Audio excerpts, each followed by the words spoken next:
dito, makikita mo yung tinatawag na Stay-Mears test for prostatitis. Ano naman yung Stay-Mears? Ito ay parang 3 glass din, pero imbis na 3, 4 glass siya. Bakit naging 4 glass? Check mo yung notes mo. Kasi nakaseparate na container ang prostate fluid. Essentially the same din. VB1, ito yung first portion. VB2 yung midstream. EPS yung prostate fluid. Tas yung VB3 ay yung last portion ng urine. Okay? So may separate container lang yung iyong prostate fluid sa Stay-Mears test. Okay? Pakibasa na lang po yan for more information. Next, number 12, we have time specimen. Maraming examples dito, but in general, it is used for quantitative testing.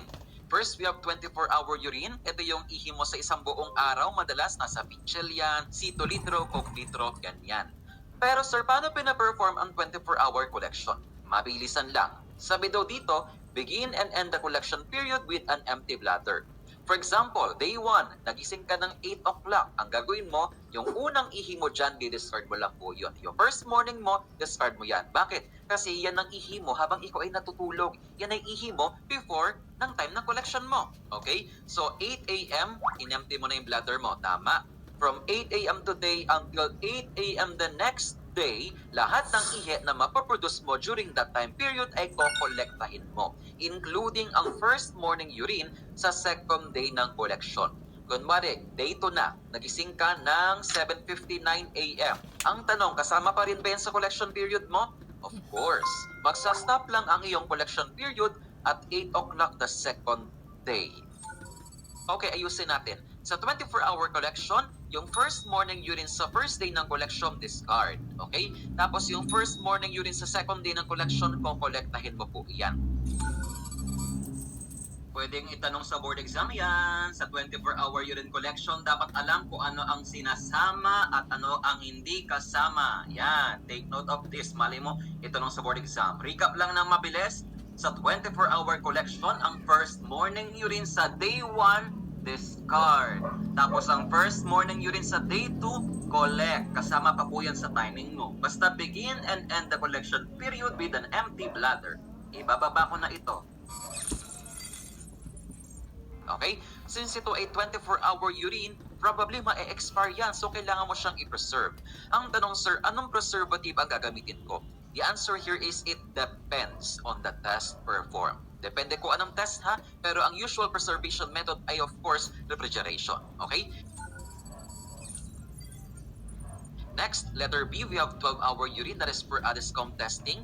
Later na lang po yan sa microscopic examination. Huwag kalimutang isulat yan, 12-hour is for ADIS count. Okay, luma na po yan, pero lumalabas pa rin sa board. Sa microscopic, balikan natin to. Next, letter C, we have 4-hour collection. This is for nitrite determination. Sir, anong ibig sabihin ng 4-hour na yon? Check your notes, andyan po yon. In 4-hour collection daw, urine should remain inside the bladder for at least 4 hours before voiding. Sa madaling salita, hindi ka iihi ng 4 na oras. Ang tanong, kaya mo ba yon? Ay sir, ang hirap naman noon, 4 na oras magpipigil na pag-ihi. Paano pag ihi na ako? Kailangan ko talagang pigilin? Yes. Eh sir, bakit 4 hours? Ang tagal. Ito yung paliwanag. Recap tayo. Ang nitrite, ang symbol niyan is NO2. Tama? And this is derived from nitrate, NO3. O bakti tayo. This nitrate is converted by bacteria into nitrite. Alam mo yan. Dagdagan natin to. In order for bacteria to convert nitrate into nitrite, there should be at least 4 hours incubation time inside the bladder. Okay sir, kailangan pala 4 hours kasi incubation time po yun para ma-convert ang nitrate into nitrite. Kapag hindi pa umaabot ng 4 hours yan, baka wala pang napoproduce na nitrate dyan, magpo-false negative ka sa strip for nitrite. So kailangan 4 hours. But since mahirap yan, lalo pag may UTI ka, feeling mo na iihi ka palagi, you can use an alternate specimen, ilagay mo dito 4 hours / first morning. Okay? Kung 8 hours kang natulog, therefore 8 hours din po ang incubation time. That is much better. And actually, mas preferred yan for nitrate testing kasi, di ba, ang first morning urine ay most concentrated. Okay? Next, letter D, we have afternoon specimen. This is for urobilinogen determination. Sir, bakit pang hapon ang urobilinogen? It is because of its diurnal variation. Meaning, nagbabago-bago ang concentration ng uro as the time goes by. Okay? Sa morning, mababa ang urobiliregen. Then after lunch, mga 2 to 4 p.m. for example, doon siya nagpipeak. Because during that period, ang liver natin ay nagproproduce ng mga bile salts, bile pigments such as urobiliregen, kaya tumataas siya ng ganyang oras. Okay? Okay, next na tayo, number 13. Let's talk about drug specimen collection. Una, tandaan natin yung definition ng chain of custody. Ang haba. This is a process that provides documentation of proper sample identification from the time of collection to the receipt of lab results. Yan ay COC or chain of custody. Ang haba naman, ang gawin natin ay paikliin natin. Let us kiss the COC. Yan. Ano pong mga keywords natin for chain of custody? Sa chain of custody, naka-document from collection hanggang makuha ni patient yung results. Now, gano'n nga ba karaming ihi ang kailangan for drug testing? It's 30 to 45 ml. Yun po yung laman dapat na ihi doon sa container. Sir, may nababasa po ako sa aking handout sa Mediclos, sa DOH, nakalagay po doon ang volume is 60. Ano po ba yung 60? Ang 60 is the container capacity. Lalagyan lang po yon. Dapat ang lalagyan natin or container natin for drug testing should hold up to 60 ml of urine. Halimbawa, ito kunwari ang capacity nito ay 60 ml. Tama? Yun yung capacity, 60. Tapos yung ihi naman na nandun sa bote, dapat 30 to 45 ml. Yun po yung acceptable volume. Pero sa Pilipinas, dito sa ating laboratory, hanggat maaari, pinupuno na rin po yung bote. Kaya nagiging 60 ml na rin yung urine volume kasi pinupuno. Pero by the book tayo sa board exam, by the book. Di ba yung mga pasyente, no? Masyadong honest yan. Oo, yung mga pasyente natin, napaka-honest yan. Sarcasm intended.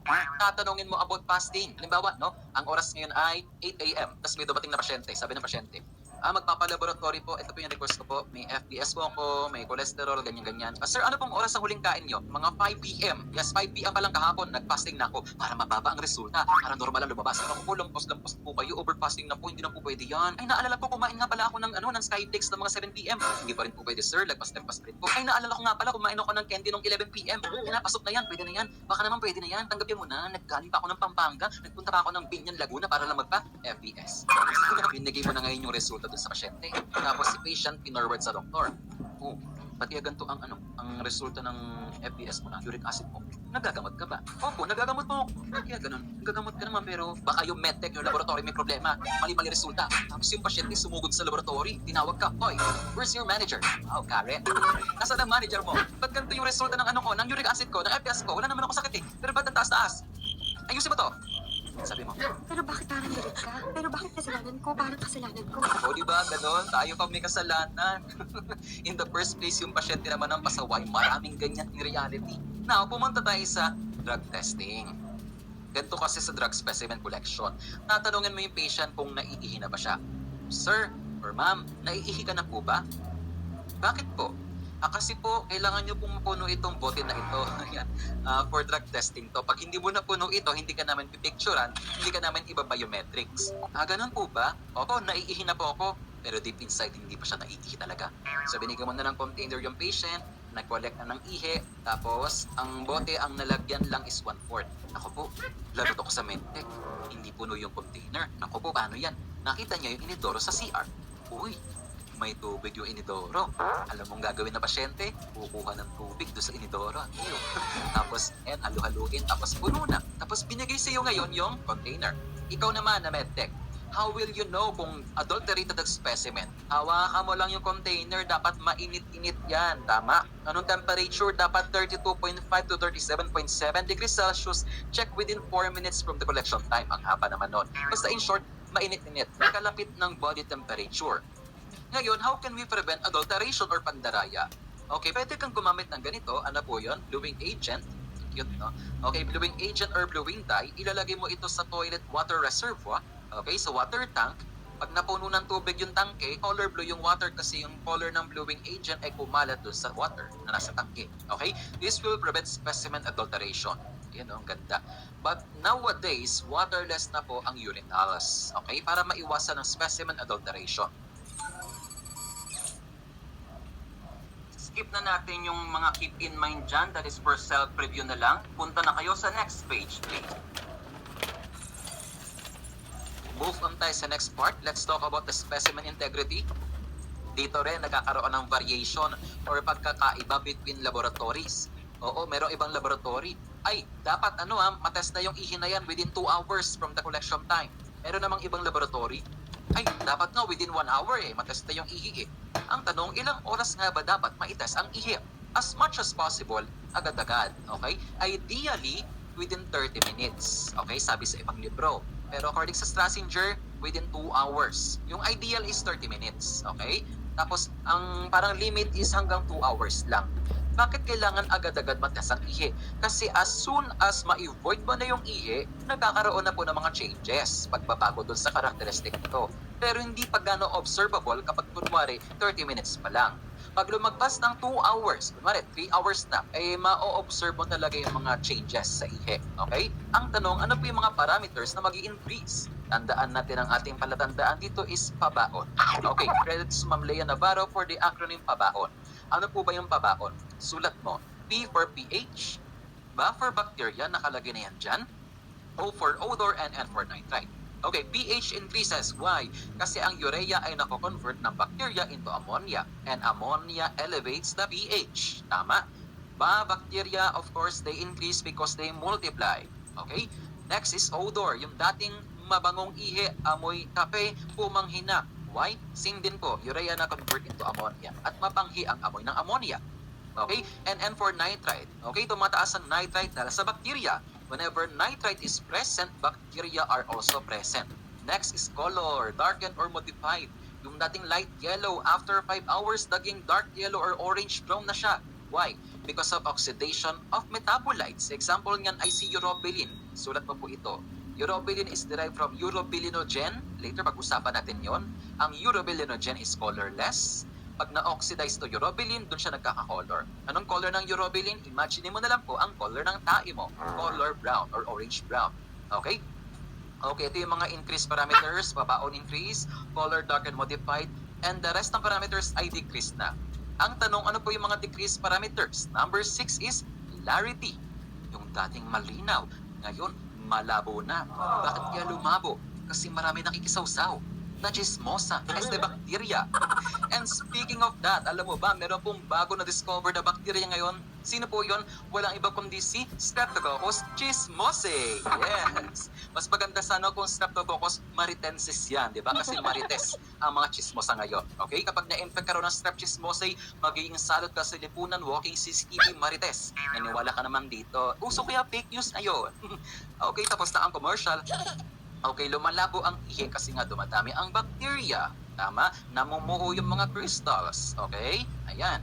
Next, number 7, glucose. Nababawasan na ang tamis ng ihi kasi nga kinakain ng mga chismosang bacteria yung glucose. Kinakain din ng mga cells yung glucose. Okay, kaya decreased. Next, number 8, ketones. Decreased also. Why? Due to volatilization. Ano po ba yung volatilization? Pinagandang term lang for evaporation. Okay, when will ketones evaporate or volatilize? When the specimen is left uncapped for a long period of time. Hinayaan mong walang takip itong container na to. Pag walang takip, mag-evaporate or maglalaho ang mga ketones na yan. Okay? Next, 9 and 10. Bilirubin and urobilinogen. Decrease also because of light exposure. Okay? Urobilinogen, ganun din po na-convert into urobilin because of light and air exposure. Alam natin yan. Next, 11.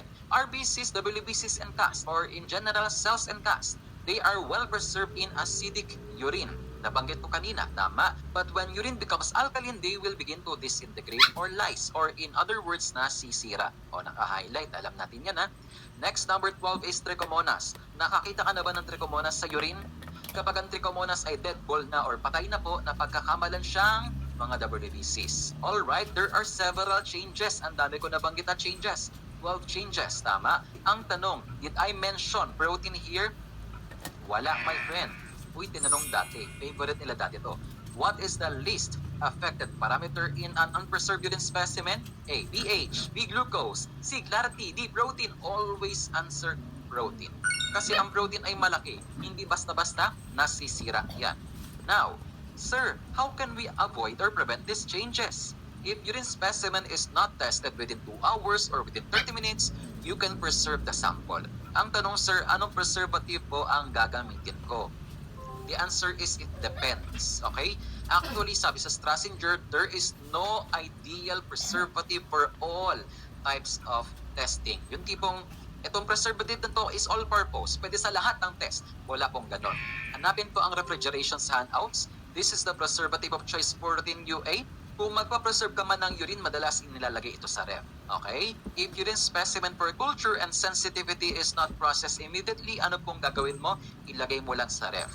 Up to 24 hours, the specimen is still acceptable for culture basta nasa ref ito. Next, hanapin ng boric acid. Ito, medyo favorite rin nila to. Boric acid is bacteriostatic, that is for culture transportation. Bukod dito, it can also preserve protein. Sa board exam, albumin ang nasa choices. Ang boric acid din can also preserve 5-HIAA or 5-hydroxyindole acetic acid. Later, ma-encounter natin itong 5-HIAA sa mga metabolic disorder. There are two preservatives here. We have boric acid and hydrochloric acid. They are used to preserve 5-HIAA. Okay? Kung pipili ka ng isa, hydrochloric acid ang piliin mo. Next, hanapin po ang formalin. Remember, ang formalin is an excellent sediment preservative that is for at discount testing. Okay? Later na lang po yung at discount. Okay? Next, hanapin ang sodium chloride. Nasa other side na po ng table yan. Okay? Ang sodium chloride, di ba, inhibits glycolysis. This is also a good preservative for drug testing. Sa pinakadulo ng table, hanapin ang Saccharomannus fixative, that is for urine cytology. Sa histopath lecture na lang po itong Saccharomannus. Alright, we are done with the introduction to urinalysis. Review natin itong topic na ito. Ready na my friend? Let's start. First question, what is the major inorganic substance in urine? Uy, inorganic daw. So, chloride ang sagot dyan. Followed by sodium, then potassium. Ano naman po yung major organic dito? Urea. And the principal salt is sodium chloride. Next question tayo. Required urine volume for drug testing is? Uy, ihi ito. That is 30 to 45 ml. Eh, ano po yung 60? That is the container capacity. Alright, next question tayo. Urine temperature for drug testing within 4 minutes from the time of collection. Hala, magkakamukha sila. O, ano dyan? That is 32.5 to 37.7 degrees Celsius. Next question. Disintegrate in alkaline urine. Sino daw ang nasisira sa alkaline urine? Ang sagot ay gas. Okay? Next question tayo. Preservative or at discount urine specimen is?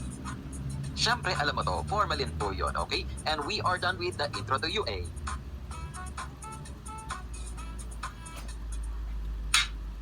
Hello my friend, welcome sa ating ika-apat na topic and that is the physical examination of urine. In this topic, pag-uusapan lang naman natin ang apat na parameters. We have the volume, color, clarity, at saka urine odor. Okay, this one is a short video. Huwag ka na magbilang ng pages. Ugali natin yan eh. Di ba ganyan tayo eh? Okay, let's start. Okay, first let's talk about urine volume. Ang tanong, gano'n nga ba karaming ihi ang napoproduce ng isang tao every day? Ang sagot dyan ay depende sa hydration status nito. Kung ang tao ay inom na maraming tubig, dapat hindi din ng ihi. O, diba? Only urine. Okay? And vice versa. The normal range is between 600 to 2,000 ml per day with an average of 1,200 to 1,500 ml per day. And of course, mas madalas ang pag-ihi sa araw compared sa gabi, kaya ang day-night ratio ay 2 to 3:1. Meaning, twice or thrice, mas madalas ang pag-ihi sa araw compared sa gabi. Mahirap nga naman kung sa gabi ka ihi ng ihi, storbo sa pagtulog mo yan. Okay? And speaking of volume, let's talk about the volume requirement for routine urinalysis. Okay, tandaan my friend na kung ano yung nasa libro, yun ang susundin natin for the board exams. Hindi po yung ginagawa sa laboratory na madalas, mali naman. Okay, unang tatandaan dito is the container capacity. For urinalysis, it's 50 ml. So drug testing, ilan ulit? Yun ay 60 ml. Pero ikaw ba, buong 50 ml ba na ihi ang tinatest mo dito for UA? Hindi. Actually, ang pinakakailangan lang for routine UA is 10 to 15 ml with an average of 12 ml. So kung 10 to 15 ml ang ginamit mo na ihi dito, dapat ang test tube mo ay yung malaki at mahabang test tube. Okay? Sa Pilipinas, hindi gano'ng uso yun. Sa Pilipinas, lalo po sa mga nagpo-cost cutting, nagtitipid na laboratory, anong ginagamit na test tube for UA? Hinugas ang red top, tinanggal ang sticker. Sino po naghugas ng mga tubes? Interns, ikaw na intern. Yes, laging pinaghuhugas ka ng ng mga test tubes. Oo, ganun sa akin dati nangyari. Every night duty, lagi akong involved sa paghuhugas ng test tube. Next night duty, naghugas na naman. Lagi akong involved doon. Sa sobrang sipag ko, laging naghuhugas ng test tube, tapisado ko na kung paano siya hugasan. Yes, may technique po doon. Di ba yung sticker nung test tube, ang hirap tanggalin. O kahit anong kutkut mo, hindi natatanggal yung mga sticker na yan. Kung matanggal man, may mga tira-tira, mga residue. Yes. Ang ginagawa namin ay ganito. Okay, sa isang planggana, lalagay namin yung mga test tube. Tapos, lagyan ng tubig. Tapos, lagyan ng detergent. Haluin. Okay, tapos papakuluan.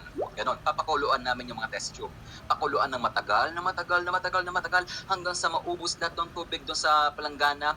Pagdating sa pagtanggal ng sticker, isang ganon lang, kahit padulusin mo na lang yung kamay mo doon sa sticker, tanggal siya. Yes, ganun ang gagawin mo pag maghuhugas ka ng test tube. Ay, sandali, hindi ka na maghuhugas ng test tube kasi magiging RMT ka na. Yes naman, di ba? Sino na maghuhugas ng test tube?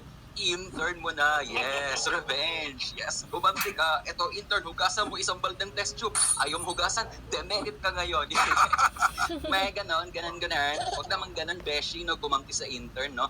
Alright, let's go